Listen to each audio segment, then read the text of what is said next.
Oh, some pina.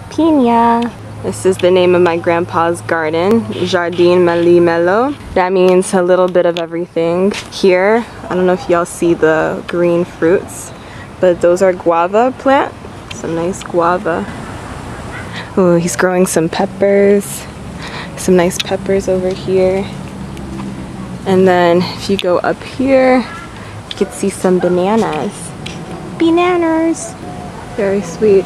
Some tomatoes, but this is like standard. He has to grow them. Here's the sugar cane right here. Ooh, she thick. She thick. I am a firm advocate of healing through means of holding yourself and others around you accountable.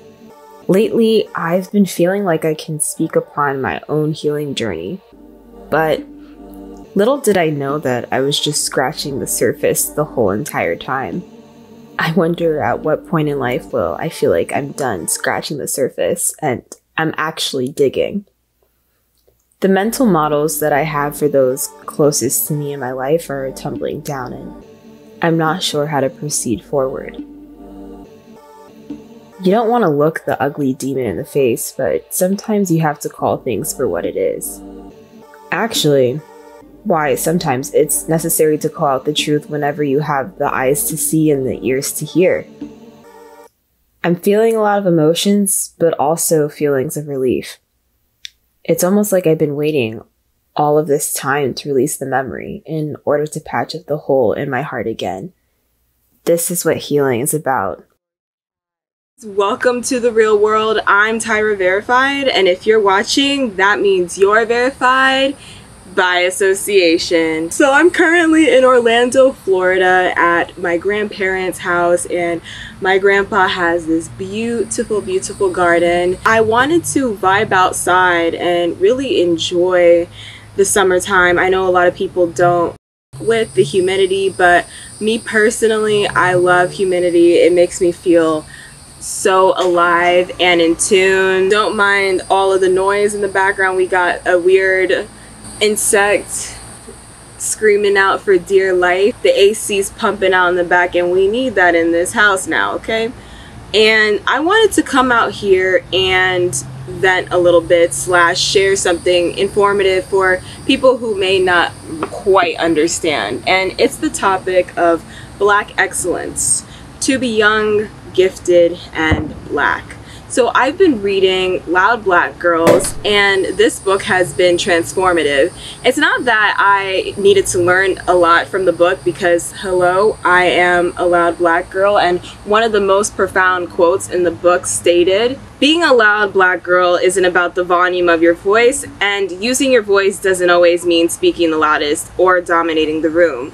Most of the time, it's simply existing as your authentic self in a world that is constantly trying to tell you to minimize who you are." So to some, they could read that quote and be like, yeah, totally, like, I feel that, but no, like, as a Black girl, that quote definitely makes a lot of sense and applies to academia tenfold. I just graduated from a master's program, and I'm slowly transitioning into adulthood, which is very confusing to say the least, but I'm trying to embrace all of the uncertainties as they exist, because in my opinion, that's where the fruits of life really lie in. It's in the uncertainty.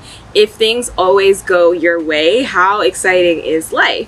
I think the uncertainty that leads to progress is the greatest nutrition of life. And oh my God, I'm really out in nature, vibrating so high, and we're talking. I should film more videos outside. So now that I went through academia, and I promise I am completely done with school, I don't see myself going back for another degree. I feel like the degree that I have is all right, you feel me? And I'm reflecting on my time as an AP student in high school, AP honors student in high school, and coming into my university, and I was in the honors college at my university, and getting into this master's program with a full ride. Considering my familial history, I'm the daughter of 2 Haitian immigrants. Many would classify my academic story as Black excellence, and I'm not trying to minimize the successes that I have. I'm still having imposter syndrome to this day. which is insane. I shouldn't have imposter syndrome while another person is basking in the things that they've done, and society is telling them that they're completely okay, but telling me that I'm crazy, right? Also, I want to preface, I'm not putting down another person's accomplishments, but the mediocre person that I'm alluding to has power in the society just from the way that they look, and they're able to navigate spaces such as academia while doing half of the work. Here's an example. I'm in class, and this class, it was required for us to participate, so I'm gonna have to talk if I want to get my grade. There was other people that were participating, and there's this one particular student. He did not do any of the readings. He was always doing other work for other classes during that class. Yet each time that this man talked, everybody was just in collective agreement, even though it was just nonsense that was coming out of his head. It was ill-prepared, didn't make sense, sometimes didn't even relate to the lecture, but because of the way that he looked and the group that society would place him in, he was given a pass. And I couldn't ever imagine a world where I would have said the same things that came out of his mouth, and it would have been anywhere near a positive or even a neutral reaction to it. Anyway, my thoughts are going all over the place, but targeting Black excellence, right? So some people would classify my academic story as Black excellence. And I never really thought much of the term to begin with. I've seen it all over LinkedIn, and I usually reply to those posts with the celebration reaction emoji. But the book Loud Black Girls put it into perspective, and in the chapter they were pretty much talking about how the term Black excellence can be harmful to Black students in college because you feel like you need to reach a certain point for success, and if you don't reach that point, you're simply not successful in the eyes of those who hold the power and authority to say what is success in the society. I feel like my whole academic life I've been striving to a level of success that was not defined by me nor my ancestors or my parents, but defined in the society that I grew up in. And now that I'm finally out of the rat race, because child, it was a rat race indeed, I try to understand exactly what even happened. What was the point? What did I really take out of this? And what does it mean to be young, gifted, and Black? Ayo, and read the article that I put into the description, because when Elizabeth Fapuro said both Cooper and Taylor's stories highlight society's reluctance to allow Black people to access their own humanity unless they exhibit what society categorizes as markers of exceptionalism.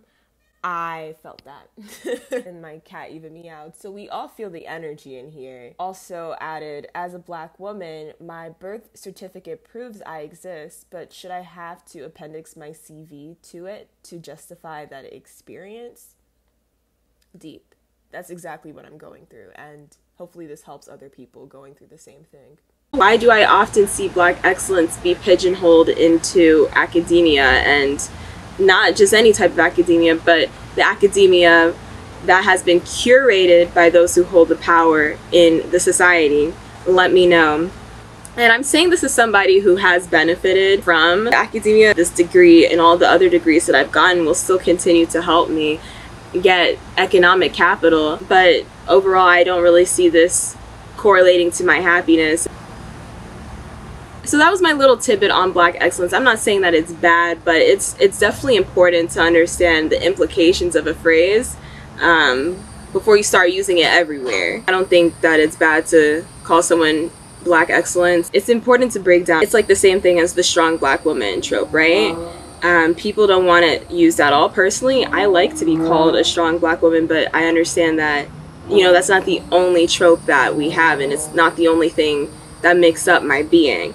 But I do believe I am strong because I've withstood a lot of obstacles in the society. So it's the same thing with Black excellence. I believe I am excellent, but do we have to adhere to all of these standards and check off each thing on the list in order to be considered Black excellence? And who curated these rules to begin with? So Nina Simone released a song titled "To Be Young, Gifted, and Black."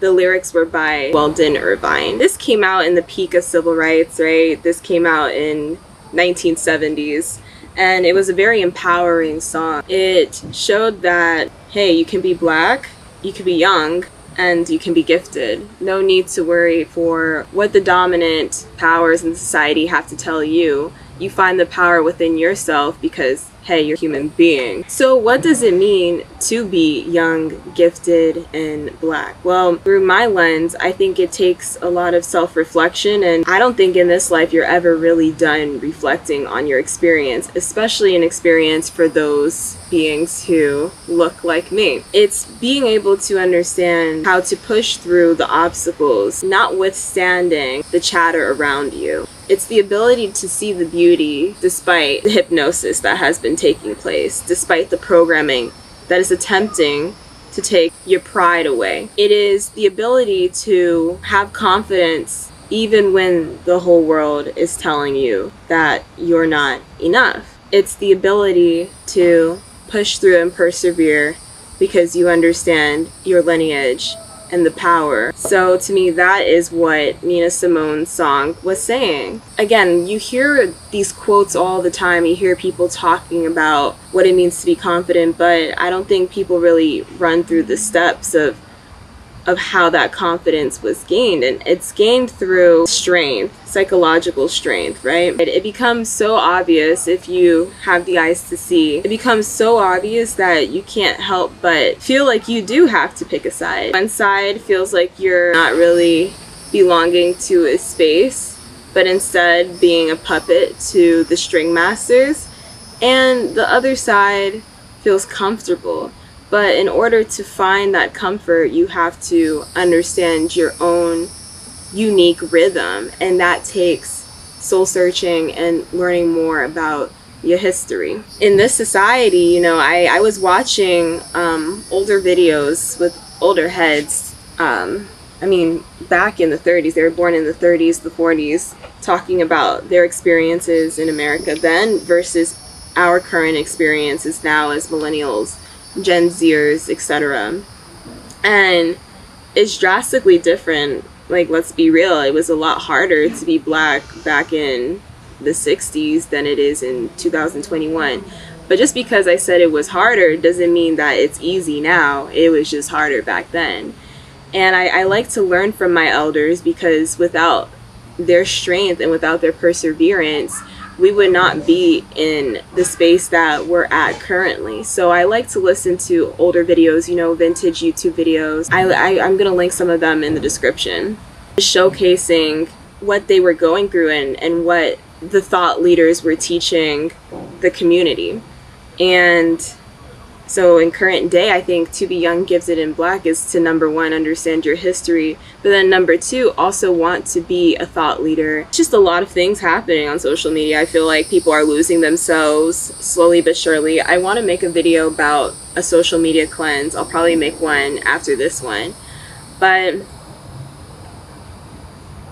yeah, social media ain't good for you. Yeah, and you know, to be a thought leader, it's like everybody, it seems, I should say, it seems, it's the illusion is created that everybody is against you, when if anything, many probably want someone to say the thing, but everyone is so scared. I've been thinking, I've been tired from thinking. So yeah.